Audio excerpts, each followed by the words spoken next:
নমস্কার, আমি দেবপ্রিয়া। আমার নতুন একটি ব্লগে আবার তোমাদের অনেক অনেক স্বাগত। আশা করি তোমরা সবাই খুব ভালো আছো। তো আমি একদম রেডি হয়ে গেছি, আর আজকে আমাদের সেই কাঙ্ক্ষিত দিন, পর্তুগাল আমরা যাচ্ছি স্পেন থেকে। তো তোমাদের সাথে পুরো জার্নিটাই শেয়ার করব। এখন এই জার্নিটা শুরু হচ্ছে, আমাদের ম্যাড্রিড যেতে হবে। ম্যাড্রিড থেকে তারপরে ফ্লাইট আছে লিসবন যাচ্ছি আমরা, পর্তুগাল দেশের লিসবন নামক জায়গাটায়। তো পুরো জার্নিটা কিন্তু তোমাদের সাথে শেয়ার করব, সাথেই থেকো। এবং আমরা যে গোছগাছ করেছি সেটার এক ঝলক দেখে নাও। আমরা দুজন আগের দিন রাত্রে গোছগাছ করেছিলাম, আর এই ফুটেজটা কিন্তু আগের দিন রাত্রের। তো আমাদের নিচে, আমরা যে ফ্ল্যাটে থাকি সেখানে প্রতিটা ফ্ল্যাটেরই একটা করে স্টোর রুম অ্যালট করা আছে, এবং সেটা কিন্তু নিচে থাকে। তো এই স্প্যানিশ বাড়িগুলোর এটা একটা সুবিধা যে স্টোর রুম একটা করে তুমি ভাড়ার সাথে পেয়ে যাবে। তো সেখানে আমরা ব্যাগ, যাবতীয় জিনিস রেখে দিই যেগুলো ইউজ না হয়। তো সেখান থেকেই দুজন মিলে আমরা এই ব্যাগটা নিয়ে আসলাম। এবার গোছানোর পালা। আর আমরা তো পর্তুগালে যাচ্ছি, তো সেখানেও কিন্তু ঠান্ডা বেশ ভালোই। তো সেরকমভাবেই পোশাকগুলো সব নিয়ে নিয়েছি, যাতে ওখানে গিয়ে কোনো রকম অসুবিধা না হয়। আর অভিজিৎ আর আমি দুজন মিলে সুন্দর করে প্যাকিং করে নিয়েছি। আর ব্যাগ কিন্তু একটাই হয়েছে, কারণ আমাদের টোটাল ট্রিপ ছিল 3 দিনের। তো 3 দিনের জন্য দুজনের একটা সুটকেস এনাফ। তো এটা হচ্ছে তারপরে সেদিনই যেদিন বেরোচ্ছিলাম। তো আমি পুরো এই ড্রেসটা পরে নিয়েছি। আর যথারীতি ঠান্ডা তো জারাগোজায় ভয়ঙ্কর, আর পর্তুগালে জারাগোজার থেকে কম। আর ওই যে বললাম, একটা ব্যাগই হয়েছিল, আর শুধু ব্যাকপ্যাক হয়েছিল, অভিজিতের একটা, আমার একটা। তো অভিজিৎ তো তৈরি হয়ে নিয়েছে। এবার আমরা দুজন কিন্তু বেরিয়ে যাব। আর তোমাদের সাথে কিন্তু পর্তুগাল দেশের লিসবন শহরটা পুরো ঘুরে তোমাদের সাথে শেয়ার করব। আর এই ব্লগটায় স্পেন থেকে পর্তুগাল যাচ্ছি সেটা তো শেয়ার করছি, এবং আমরা লিসবনে যে বাড়িটা 3 দিনের জন্য ভাড়া নিয়েছিলাম সেটাও কিন্তু শেয়ার করব। এবং এখানে এটা একটা সুবিধে, তুমি 3 দিন হোক 7 দিন হোক পুরো একটা বাড়ি কিন্তু ভাড়া নিয়ে নিতে পারো। মানে সেখানে হোটেল থেকে আমার মনে হয় এই বাড়িগুলো ভাড়া নেওয়া খুব সুবিধের। তো আজকে কিন্তু তোমাদের সাথে সেটা শেয়ার করব। তারপর দেখো, বাড়ির থেকে আমরা বাস স্টেশনে চলে এসেছি, আর তারপরে বাসে করে আমরা ম্যাড্রিড চলে আসলাম। এটা হচ্ছে ম্যাড্রিড এয়ারপোর্ট। তো জারাগোজার থেকে রাত্রিবেলা ট্রেন ছিল না জন্য আমরা বাস চুজ করেছিলাম। তো বাসে প্রায় আমাদের 3-3.5 ঘন্টা লেগেছে কিন্তু। তারপরে দেখো ম্যাড্রিড এয়ারপোর্টে ঢুকে যাচ্ছি, এবং ম্যাড্রিড এয়ারপোর্টটা আগেও তোমাদের সাথে শেয়ার করেছি, অনেক বড়। তো আমাদের কিন্তু টার্মিনাল 1 থেকে আমাদের পর্তুগালের ফ্লাইট ছিল।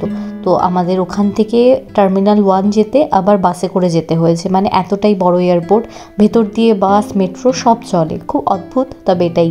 আর এবার আমরা স্পেন থেকে যে পর্তুগাল গেলাম সেই এয়ারলাইনটা কিন্তু ইজিজেট ছিল। সাধারণত ইউরোপের ভেতর রায়ানএয়ারটা বেশি চলে, তবে এবার আমরা ইজিজেটটা চুজ করেছিলাম। তারপর আমাদের তো সব চেক ইন হয়ে গেছে। তারপর আমরা ঢুকে গেছি এই ডিউটি ফ্রি এরিয়াটায়। আর যতবারই ডিউটি ফ্রি এরিয়াতে আসি সবসময় কিন্তু আমি ঘুরে দেখি, আমার খুব ভালো লাগে। এখানে নানা রকম বড় বড় ব্র্যান্ডেড শপগুলো আছে, সেই জিনিসগুলো দেখতেও ভালো লাগে। সেরকম একটা কিছু কেনা হয়নি কখনো, তবে দেখতে তো ভালো লাগে। তো তারপরে কিন্তু আমরা ভালো করে ঘুরে দেখছিলাম। আর আমরা তো গেছিলাম ভ্যালেন্টাইন্স ডেতে, মানে 13 তারিখে। তো সেই জন্য 14 তারিখ মানে পরের দিন যেহেতু ভ্যালেন্টাইন্স ডে, দেখো কি সুন্দর করে সাজিয়েছে, গোলাপ ফুলের পাপড়ি দিয়ে লাইটিং করেছে। তো ভালোবাসার দিনটাকে কিন্তু উদযাপন মোটামুটি সবাই আমরা করে থাকি কম বেশি। তো এটা ছিল এখানকার উদযাপনের একটা ধরন, এবং আমার আর অভিজিতের উদযাপনের ধরন। আমরা এই দিনটাকে ঘুরে প্রতি বছর সেলিব্রেট করি, যবের থেকে একসাথে দুজন আছি, বিয়ের আগে পরে সব মিলে প্রচুর জায়গা ঘুরেছি। আর এই বিশেষ দিনটাকে বিশেষতম করে তুলতে অভিজিৎ সবসময় ট্রিপ প্ল্যানটা করে ফেলে। তো দেখো, কথা বলতে বলতে কিন্তু আমরা ফ্লাইটে বসে পড়েছি, এবং এই পুরো জার্নিটা কিন্তু ছিল 1.5 ঘন্টার। তো ফাইনালি পর্তুগাল পৌঁছে গেছি, এবং পৌঁছে আগে ফ্রেশ হয়ে নিয়েছি, কারণ আমাদের চেক ইন ছিল দুপুর 3টে। তো আমরা এখন মেসেজ করলাম, বলে যে তোমরা আগেও চেক ইন করতে পারবে, বাট আমরা এয়ারপোর্ট থেকে ফ্রেশ হয়ে নিলাম। এই যে অভিজিৎ আছে। তো এবার আমরা বেরোবো, পর্তুগালটা এক্সপ্লোর করব, তোমাদের সাথে যতটা পারবো শেয়ার করবো, সাথেই থেকে। আর এই ছিল লিসবন এয়ারপোর্টের বাইরেটা। এখানে ওই যে সবাই আত্মীয় আসে, কারো বন্ধু আসে, সবাই কিন্তু এখানে যে বোর্ড ধরে ওয়েট করে, কারো অফিসের কাজে কেউ আসে। তো এখানে ওই সবসময় দেখো নামগুলোর ব্যানারগুলো ধরে লোক দাঁড়িয়ে আছে। তো আমরা তো এখানে ঘুরতে এসেছি, আর আমাদের এখানে কোনো বন্ধু বান্ধবও নেই, আমাদের রিসিভ করার জন্য কিন্তু কেউ নেই। তো আমরা তারপর দুজন মিলে বেরিয়ে গেলাম। আর আমরা কিন্তু টার্মিনাল 1-এ নেমেছিলাম। তবে পর্তুগালের এই লিসবন এয়ারপোর্টটা কিন্তু খুব একটা বড় নয়, মানে এটা তো একটা এখানকার রাজধানী, বড় জায়গা লিসবন, সেই অনুযায়ী বলবো এয়ারপোর্টটা মোটামুটি অত বড়ও নয়, মিডিয়াম। তারপরে আমরা এয়ারপোর্ট থেকে বেরিয়ে পাশেই এখানে এই মেট্রোর টিকিট কাটার ব্যবস্থা আছে। এবং আমরা কিন্তু এয়ারপোর্ট থেকে আমাদের যে জায়গাটা ডেস্টিনেশন যেখানে রয়েছি সেখানে মেট্রো করেই যাব। তো এখানে কিন্তু আমরা নামতেই অভিজিৎ দুটো মেট্রো কার্ড করে নিয়েছে, কারণ এই মেট্রো কার্ডগুলো খুব সুবিধে জানো। আজকে টিকিট কাটলাম, এইটা 24 ঘন্টা আমরা কিন্তু চলতে পারবো এই টিকিটটা দিয়ে। তারপর আফটার 24 আওয়ার্স আবার আমাদের রিচার্জ করতে হবে। আর এক একটা টিকিট 7 টাকা দিয়ে রিচার্জ করা যায়, মানে 7 ইউরো, 7 ইউরো মানে হচ্ছে ইন্ডিয়ান টাকায় 630 টাকার মতো। তো 630 টাকা আর আমার 630 টাকা, দুজনের এটা দিয়ে 24 ঘন্টা তুমি যত ইচ্ছে জার্নি করতে পারবে। এটা এখানকার খুব সুবিধে। তো আমরা কিন্তু প্রতিদিন এই 7 ইউরো করে আমরা রিচার্জ করে নিতাম। তো তারপরে এখানেও সেরকম গ্রিন লাইন রেড লাইন আছে। তো যেই লাইনে আমাদের ছিল রেড লাইন, তো আমরা চলে এসেছি রেড লাইন ধরে। তো আমাদের এই একটা মেট্রো করে পৌঁছে যেতে হবে আমাদের জায়গায়। আর এইখানে না, এই দেশটা, তোমাদের এই দেশ নিয়ে অনেক গল্প আছে, পরে শেয়ার করব পরের ব্লগগুলোতে। তবে কিছুটা বলে রাখি, এই দেশ হচ্ছে আর্ট, কালচার, হিস্ট্রি এইসবের জন্য খুব বিখ্যাত। ওই জন্য প্রতিটা মেট্রো স্টেশন, প্রতিটা রাস্তায় খুব সুন্দর সুন্দর আর্ট দেখা গেছে জানো। তোমরা এরপরে আস্তে আস্তে পুরোটাই দেখতে পারবে এবং সব কিছু এই দেশের সম্পর্কে, কালচার, ঐতিহ্য, খাওয়া দাওয়া সব কিছুই তোমাদের সাথে শেয়ার করব। আজকে তো জাস্ট জার্নিটা শেয়ার করছি। তো এই ছিল মেট্রোর ভেতরটা।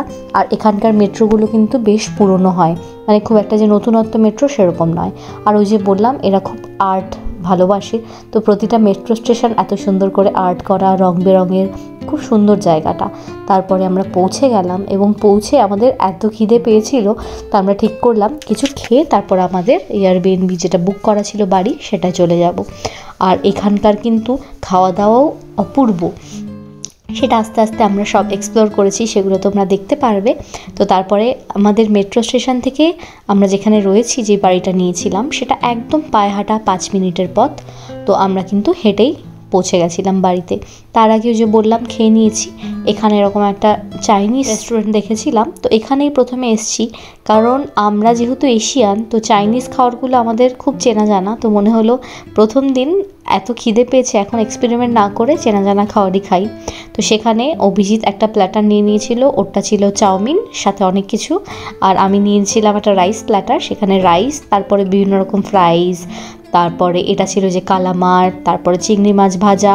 বেশ সুন্দর ছিল প্ল্যাটারটা। এবং এদের রান্না, মানে আমার না চাইনিজ এমনিও খেতে খুব ভালো লাগে, যে সেটা যখন ভারতে ছিলাম তখন। এই জন্য কিন্তু আমি খাবারটা খুবই ভালোভাবে এনজয় করতে পেরেছিলাম। বেশ ভালো খেলাম। এবার আমরা হোটেলে যাব। অবশেষে হোটেলে গিয়ে জাস্ট লাগেজগুলো রাখবো, কারণ ঘুরতে বেরোতে হবে, ঘোরার জন্যই এসেছি। আর অলরেডি ফ্রেশ তো বললামই, হয়েই নিয়েছি। তো এবার চলো হোটেলে যাই। আর তারপরে হোটেলে যাওয়ার সময় এই জায়গাটা দেখলাম, এত সুন্দর লাগলো। মানে রং বেরঙের বিল্ডিং সাধারণত স্পেনে একটু কম দেখা যায়। নর্দার্ন যে পোর্শনটা আছে ইউরোপে, সেখানে কিন্তু এই রং বেরঙের বাড়ি দেখা যায়। তো এখানেও কিন্তু সেরকমটাই দেখেছি। এবং রাস্তাগুলো না পর্তুগালের একটু অন্যরকম, তো সেটাই তোমাদের সাথে শেয়ার করার চেষ্টা করেছি। বেশ একটু এবড়ো খেবড়ো। আর এইখানে পর্তুগালের লিসবনে কখনো যারা যদি ঘুরতে আসো, সব থেকে মাস্ট একটা কমফোর্টেবল শু পরা, তাছাড়া কিন্তু এখানে হেঁটে ঘোরাটা খুব ইম্পসিবল। তারপরে এই ছিল আমাদের বাড়ি যেটা আমরা নিয়েছিলাম, এবং আমাদের না এটা একদম নিচের তলায় ছিল, তো ওই জন্য সিঁড়ি বেয়ে ওঠার কোনো ব্যাপার নেই। আর ইউরোপে বেশিরভাগ জায়গায় না লিফট একটু কম ইউজ করে এরা, তো নিচের ফ্লোরে হলে এটা একটা সুবিধে। এই ছিল আমাদের সেই বাড়ি। এটা একটা পুরো বাড়ি, 1 BHK না 2 BHK বলা যেতে পারে। তো এটা ছিল লিভিং রুম, খুব সুন্দর ছিল, দুজনের জন্য তো অনেকই বড়। আর লিভিং রুমের সাথে ছিল কিচেন, তোমাদের সাথে পুরোটাই শেয়ার করেছি। এবং কিচেনের বাইরে ছিল একটা এরকম ব্যালকনির মতো বসার জায়গা দুজনের জন্য। আর কিচেনটা কিন্তু খুব ছোট এবং কিউট ছিল। এই ছিল আমাদের কিচেন, যদিও এখানে সেরকমভাবে কিছু ইউজ করা হয়নি, কারণ আমরা বেশিরভাগ বাইরেই খেয়েছি। ঘুরতে এসে ওরকমভাবে তো আর ইউজ করা যায় না রান্নাঘর, মানে আমি ইউজ করি না, অনেকেই করে। আর এটা ছিল সেই বাইরের লবিটা, বসার জায়গা, দুটো চেয়ার, এখানে বসা যেতে পারে। আর এখানে না ওপর তলায় যারা থাকে তাদের এই একটাই কানেক্টিং সিঁড়ি ছিল। আর লিভিং রুমের এখানে ছিল ডাইনিং, তারপরে আমাদের বেডরুম ছিল একটা, আর বেডরুমের পরে আর একটা স্টাডি রুম ছিল। তো ওই জন্য 2 BHK বললাম, দুটো রুম যেহেতু।